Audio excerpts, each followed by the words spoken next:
One India Kannada YouTube ಚಾನಲ್ಗೆ ಸ್ವಾಗತ. ನಾನು ಸಂದೀಪ್. ವಿಶ್ವದ ಅಗ್ಗದ ನಗರಗಳ ಸಾಲಿನಲ್ಲಿ ಬೆಂಗಳೂರು 3ನೇ ಸ್ಥಾನದಲ್ಲಿ ಕಾಣಿಸಿಕೊಂಡಿದೆ. ಹೌದು, ದೇಶದ ಇತರೆಲ್ಲ ನಗರಗಳನ್ನು ಹಿಂದಿಕ್ಕಿ ಉದ್ಯಾನ ನಗರಿ 3ನೇ ಸ್ಥಾನದಲ್ಲಿ ವಿರಾಜಮಾನವಾಗಿದೆ. ಇನ್ನು ದೇಶದ ಒಟ್ಟು 4 ನಗರಗಳು ಟಾಪ್ 10 ಪಟ್ಟಿಯಲ್ಲಿ ಕಾಣಿಸಿಕೊಂಡಿರುವುದು ವಿಶೇಷ.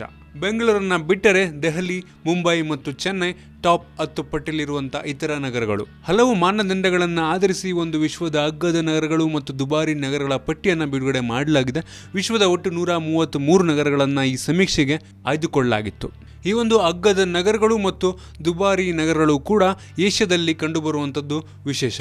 ಈ ಒಂದು ಮಾನದಂಡಗಳು ಏನೇನು ಅಂತ ನೋಡೋದಾದ್ರೆ, ನಗರದ ನಾಗರಿಕರ ಒಂದು ಕನಿಷ್ಠ ಸಂಬಳ, ಜೀವನ ನಿರ್ವಹಣೆಗೆ ಬೇಕಾದಂಥ ವೆಚ್ಚ ಈ ಒಂದು ಮಾನದಂಡದಲ್ಲಿ ಪ್ರಮುಖವಾಗಿತ್ತು. ಇದರ ಜೊತೆಗೆ ಇನ್ನೂ ಹಲವು ಮಾನದಂಡಗಳನ್ನು ಇಟ್ಟುಕೊಂಡು ಜಾಗತಿಕ ಜೀವನ ನಿರ್ವಹಣಾ ವೆಚ್ಚದ ಸೂಚ್ಯಂಕ ನಿಗದಿಪಡಿಸಿ ಅದರಿಂದ ಈ ಒಂದು ಪಟ್ಟಿಯನ್ನು ತಯಾರು ಮಾಡಲಾಗಿದೆ. ಅಗ್ಗದ ಪ್ರವಾಸಿಗರು ಹೆಚ್ಚಾಗಿ ಯಾವ ನಗರಗಳಿಗೆ ಭೇಟಿ ನೀಡಲು ಇಚ್ಛಿಸುತ್ತಾರೆ ಎಂಬುದನ್ನು ಕೂಡ ಇದರಲ್ಲಿ ಗಮನ ಹರಿಸಲಾಗಿದೆ. ಇನ್ನು ಬೆಂಗಳೂರಿನ ಸೂಚ್ಯಂಕ ಎಷ್ಟು ಅಂತ ನೋಡೋದಾದ್ರೆ, ಬೆಂಗಳೂರು 42 ಸೂಚ್ಯಂಕವನ್ನು ಪಡೆದುಕೊಂಡು 3ನೇ ಸ್ಥಾನದಲ್ಲಿದ್ದರೆ, ನಂಬರ್ 1 ಸ್ಥಾನದಲ್ಲಿ ಕಜಾಕಿಸ್ತಾನದ ಆಲ್ ಮ್ಯಾಟಿ ಸಿಟಿ 38 ಸೂಚ್ಯಂಕದೊಂದಿಗೆ ಮೊದಲ ಸ್ಥಾನದಲ್ಲಿದ್ದರೆ, ಇನ್ನು ನೈಜೀರಿಯಾದ ಲಾಗೋಸ್ ಸಿಟಿ 39 ಸೂಚ್ಯಂಕವನ್ನು ಪಡೆದು 2ನೇ ಸ್ಥಾನದಲ್ಲಿದೆ. ಇನ್ನು ಭಾರತದ ಉಳಿದ 3 ನಗರಗಳನ್ನು ನೋಡಿದ್ರೆ, ಚೆನ್ನೈ ಮತ್ತು ಮುಂಬೈ 45 ಸೂಚ್ಯಂಕಗಳೊಂದಿಗೆ ಕ್ರಮವಾಗಿ 6 ಮತ್ತು 7ನೇ ಸ್ಥಾನದಲ್ಲಿದ್ದರೆ, ನಮ್ಮ ದೇಶದ ರಾಜಧಾನಿ ದೆಹಲಿ 47 ಸೂಚ್ಯಂಕವನ್ನು ಪಡೆದುಕೊಂಡು 10ನೇ ಸ್ಥಾನದಲ್ಲಿದೆ. ಇನ್ನು ದುಬಾರಿ ನಗರಗಳ ಪಟ್ಟಿಯನ್ನು ನೋಡಿದ್ರೆ,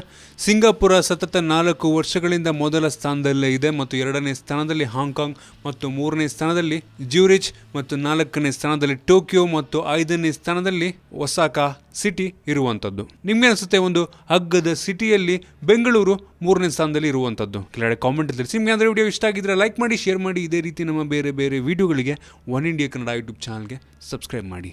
ಧನ್ಯವಾದ.